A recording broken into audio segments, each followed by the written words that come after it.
A Bíblia então agora ela vai falar de um homem chamado Gideão. Gideão foi um grande líder ali em Israel. Então a terra, né, ela tinha experimentado ali através da liderança de Débora um período de 40 anos ali de paz. Só que aconteceu que um povo, né, se levantou contra os israelitas, que eram os midianitas e os amalequitas. Então esse povo ele roubava ali todas as plantações dos israelitas. De modo que o povo estava tão oprimido que eles estavam vivendo ali escondido em cavernas e outras fortalezas, com medo desse povo. Só que Gideão, ele agora, né, ele está ali malhando trigo num tanque de prensar uvas, ou seja, ele estava num lugar impróprio, que era tipo para ele ficar escondido, era uma forma dele estar tendo sustento ali para o povo. Então Gideão escondido ali, ele vai, né, ter o aparecimento ali do anjo de Deus, aparece para ele. E ele vai dizer assim, olha, Deus é contigo, varão. E o que acontece? Naquele momento ali, Gideão ele vai dizer o seguinte, olha, não, mas logo eu, né? Logo, o Senhor vai escolher logo eu, que eu sou o menor da minha tribo, o menor do meu clã, né? E Deus vai dizer para ele assim, olha, Gideão, vai na força que você tem. Porque Deus sabia, né? A força ali que ele tinha. E aí o que acontece? O anjo ali ele vai dar algumas ordens para Gideão, ele aceita aquele chamado e ele vai preparar ali agora um cabrito e pães sem fermento ali para o anjo. E o que acontece? Quando Gideão ele pega o seu cajado ali, ele toca na carne e nos pães, e daquele momento ali, né, brotou fogo ali da rocha e consumiu todo aqueles pães ali e o cabrito que ele colocou. E naquele momento o anjo desaparece. Então Gideão ele teme muito, porque naquele momento ele teve a consciência de que Deus apareceu face a face para ele. Gideão então faz um altar, que ele chama aquele altar de Shalom, que significa que o Senhor, ele é a nossa paz. Então agora, Gideão ele tem uma missão, porque o seu pai, ele era um líder, né, na adoração a Baal. Então agora, Gideão ele tinha que destruir esse altar de Baal. Então ele toma 10 homens ali para ajudar ele nessa missão. E Gideão ele vai à noite para poder destruir esse altar, porque ele temia o povo e também temia, né, a sua família. Então eles destroem o altar, constroem um novo altar.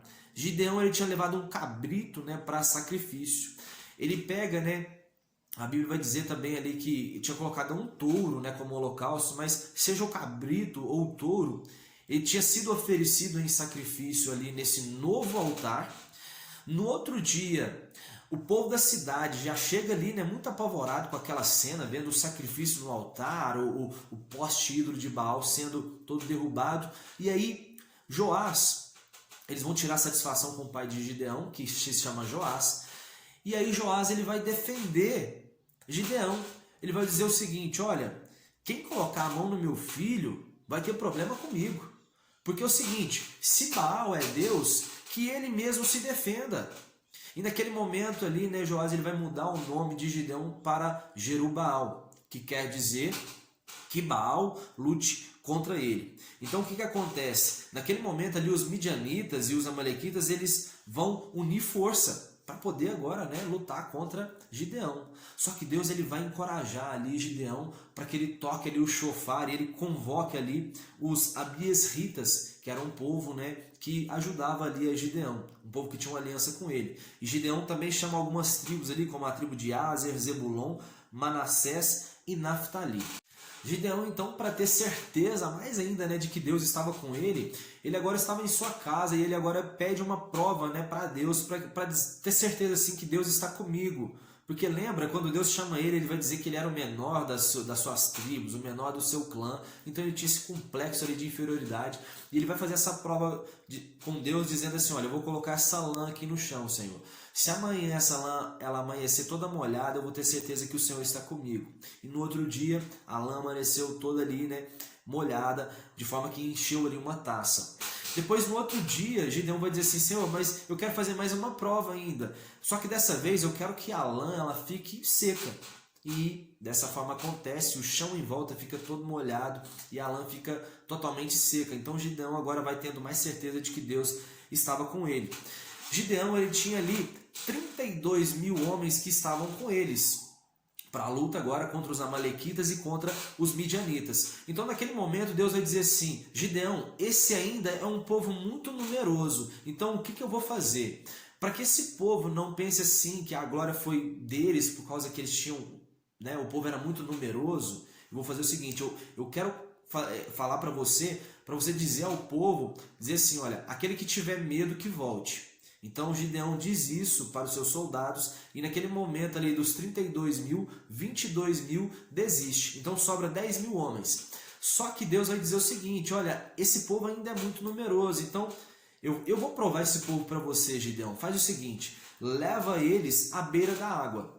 Então aquele soldado ali que colocar a água na mão e vier beber, esse povo você separa de um lado. Agora aquele outro, né, que abaixar a cabeça ali e beber e colocar a boca no rio ali para poder beber a água, você separa num canto.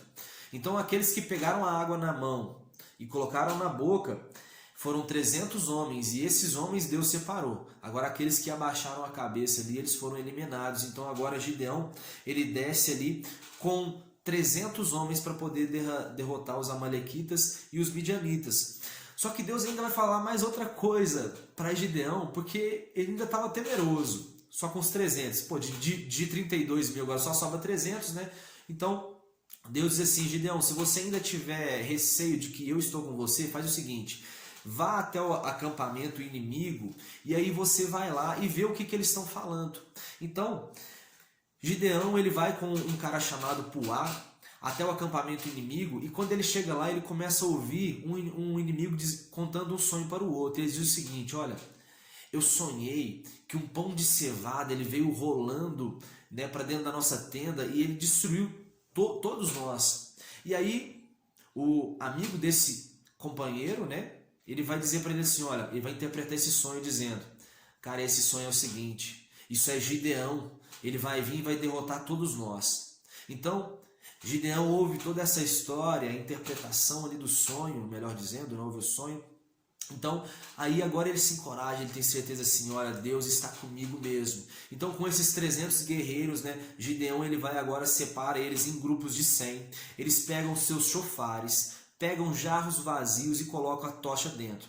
Então o que acontece? Eles agora vão estar ali no acampamento dos midianitas, eles estão ali em volta do acampamento, e à meia-noite o que aconteceu? Eles quebraram, né, ali, os jarros, tocaram os chofares e eles acenderam ali as tochas, de modo que com a mão esquerda eles estavam com as tochas acesas e com a mão direita, né, eles estavam com os chofares, e eles clamavam ali em uníssono, né, ou seja, todos falando ao mesmo tempo, dizendo, a espada por Yahvé e por Gideão. E naquele momento, os midianitas, eles temeram tanto, eles ficaram imóveis ali, alguns até sacaram das suas espadas e mataram ali uns aos outros.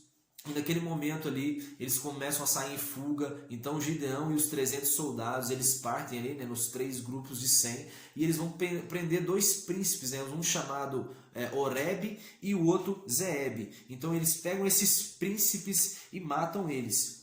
E aí o que acontece? Lembra que eu falei dos efraimitas? Eles começaram a reclamar assim, olha, por que você não chamou a gente para a batalha aí contra os amalequitas e os midianitas?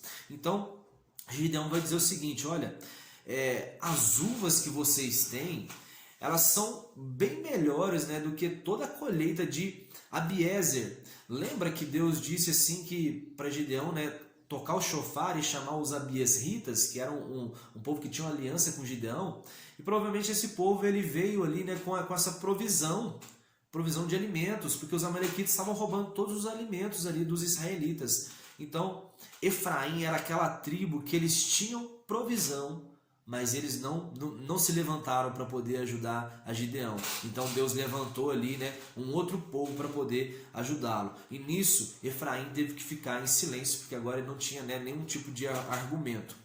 Então, Gideão ele atravessa ali agora o Jordão junto com os seus 300 guerreiros. E eles estavam com muita fome. Então eles chegam até Sucote e Peniel. Primeiro eles chegam em Sucote, pedem alimentos e eles negam. Chegam a Peniel e da mesma forma eles também negam alimentos. Então o Gideão vai dizer o seguinte, olha, vai ter vingança isso aí, vocês não vão ajudar a gente, mas deixa, Deus vai estar conosco. Então Gideão ele vai ali, né, mata mais ou menos 120 mil soldados e 2 reis, chamado Zeba e Zalmuna, eles ainda haviam escapado, né? E tinham com eles ali 15.000 soldados. E Gideão, com a força de Deus, ele vai atacar ali e derrotar todos esses homens. Só que os 2 reis ainda tinham fugido, né? Eles vão parar ali na encosta de Heres. E o que que acontece? Gideão, ele vai, né, depois que ele derrotou, ainda faltava só os 2 reis, né? Zeba e Zalmuna. Mas naquele momento ali, Gideão, ele vai chegar até Sucote e ele vai perguntar ali para alguns jovens, dizendo: olha, quem são os líderes aqui de Sucote?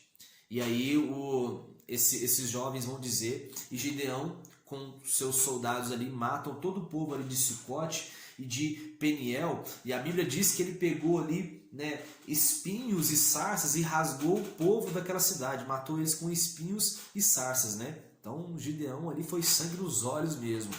E o que que acontece?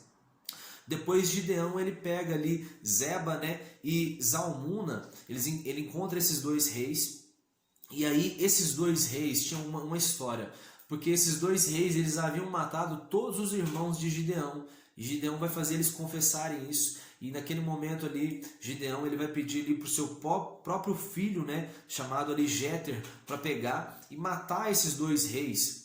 Só que Jéter, ele não conseguia desembainhar a espada, de tanto que ele estava tremendo com medo disso. Então, né, naquele momento ali, Gideão, ele mesmo vai tomar a sua espada ali e matar matar os 2 reis, né, melhor dizendo. E ele também, a Bíblia relata que ele tirou os enfeites reais, né, dos camelos deles. O povo então, né, ele pede agora para que Gideão, né, reinasse ali sobre eles. Só que Gideão, ele vai dizer o seguinte, ele vai dizer assim: olha, quem vai reinar sobre vocês não vai ser eu. Quem vai reinar sobre vocês vai ser Deus. E naquele momento ali também, Gideão, ele vai pedir para que os israelitas, né, eles entreguem ali os brincos de ouro que eles tinham pegado ali dos midianitas e dos amalequitas, porque esse povo, os midianitas e amalequitas, eles eram nômades do deserto, e eles tinham o costume de usar brinco, né, no nariz, então, na orelha e no nariz. Então, Gideão, ele pegou ali, né, todos esses brincos e ele confeccionou ali um manto sacerdotal para ele. Só que isso virou uma cilada ali, né, para a família de Gideão, porque o povo agora estava adorando esse manto, né? Então, isso foi uma grande cilada para ele, porque a única adoração que o povo tinha que ter era com Deus, e não a qualquer tipo de objeto. A Bíblia, né, ela é clara quando ela diz que nenhum objeto, né, abaixo do céu é para ser adorado, nenhum tipo de imagem. A única coisa a ser adorada é a Deus. Então, a terra, ela vai experimentar ali, né, 40 anos ali de paz sobre a liderança ali de Gideão. Gideão, ele vai ter ali 70 filhos, só que ele teve um filho também com a sua concubina, né? Um filho chamado Abimeleque, que quer dizer, meu pai é rei. Gideão, ele foi sepultado, né, no túmulo de seu pai, na terra dos abiesritas, né, aquele povo que tinha aliança, e a gente fecha por aqui a história de Gideão. Logo mais, né, na segunda parte aqui a gente vai falar sobre a história aqui de Abimeleque, né, esse filho ali com a concubina de Gideão. Beleza, pessoal? Então é isso aí, nós encerramos a primeira parte e logo mais a gente volta aqui com mais histórias do livro de Juízes. Valeu, tamo junto e até mais.